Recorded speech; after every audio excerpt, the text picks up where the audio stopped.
Punctuality. Shiva's girl, I went on Really American and told the chat that you are having a live. I will try to make it back before you're done, but break both legs if I'm not. Thank you so much. Punctuality, people. That's what it's all about. So episode 3 today is bot and bullshitting. It's no secret that politicians get paid millions of dollars to look at special interest groups and get money for it, whether it's the NRA or big oil or big tech or whatever. We hear a lot in the news, but I'm going to challenge you today to actually look up some stuff, because just in research for this silly thing, I found something called opensecrets.org. Now, don't think that it's just some wild conspiracy place or whatever. It's a 501c3. It's been pretty vetted, and it's just raw numbers. So from FIC filings? No, FIC filings? Yeah, FEC filings. That's it.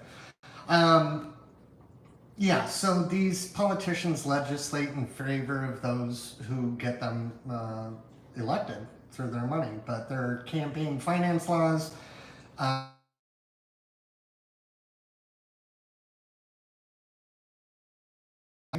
okay, I don't know how that happened. Anyway, nobody abides by these campaign finance laws, or at least if there's one problem, that should not be one of them, but it happens all the time. NRA, big pharma, big tech, agriculture, insurance, real estate, oil and gas, and private prisons, all by your congresspeople and my congresspeople. And then they start demanding certain laws be changed, and they will write up a bill or a proposal and try and have it pushed through Congress, whether it's in the House initially and then to the Senate. And it may not surprise you, none of this may surprise you, but it affects you more than you think.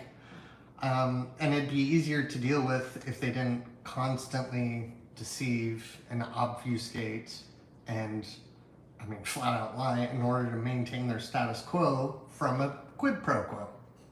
So, and most of us would rather believe that our side is not the dishonest one. Well, they are. Both of them. On both sides. So they bullshit their way and get their hand caught in the cookie jar and have every excuse to say that it's not a cookie jar, actually, and that they're just moving cookies and moving cookies to other cookie jars, and but those aren't cookie jars either. So, and whether that's a haven in the Seychelles or whatever, nobody knows. So, there's opensecrets.org. It has breakdown of candidates, organizations, lobbies, who it goes to and from, and they break it down by conservative places or I almost said libertarian, liberal places. As cost of elections, it's dense, so you're going to have to get into it and look for what you want to look for. But they have the interest groups, they have bills, they have year by year, which I found interesting. 2024, I bet you're surprised by how much money they've already brought in 2024.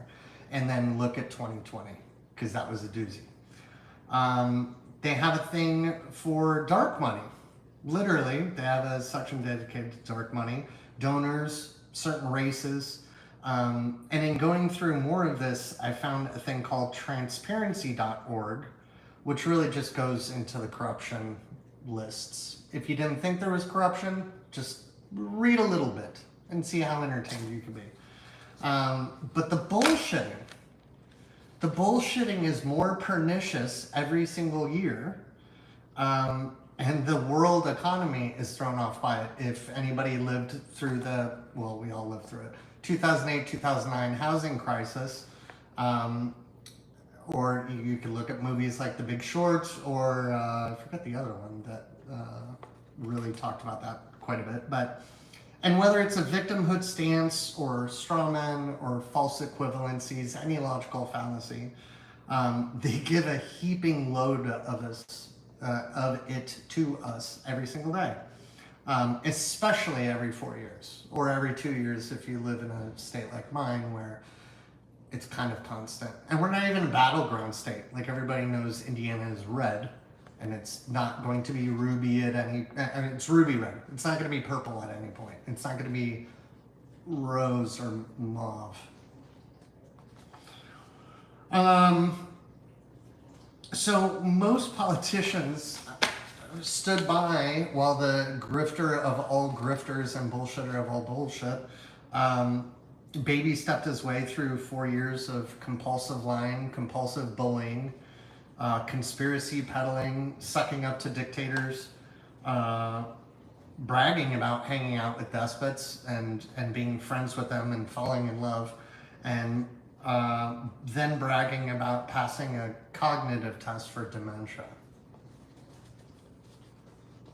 He was and is an embarrassment to many, but he's also a danger to the status quo should continue, again, on both sides. And again, every president lies. There's not a single president in modern history anyway. Let's go back as far as, I don't know, Nixon. Or if you want to just skip over to LBJ, even Carter lied. Old peanut farmer Carter. So with the no shortage of mistruths, equivocation, downright fabrications, this exists in our executive branch. It exists in Congress. It exists with our judges. It exists on the local level, which is why so many people will say voting is so important. And nobody has dribbled more vacuous bullshit, unending bullshit than Trump or any of his sycophants. So, and if you ever see a Donald Trump picture, I always think of like, whether it's Stephen Colbert or Seth Meyers or somebody, they'll have a picture of Trump and they'll say, seen here looking like something. And I think it's a sentient yam. I think it looks like, or a ham. Could look like a ham. And we'll get into indulging the base next time, but bought for, paid for, hook, line, and sinker.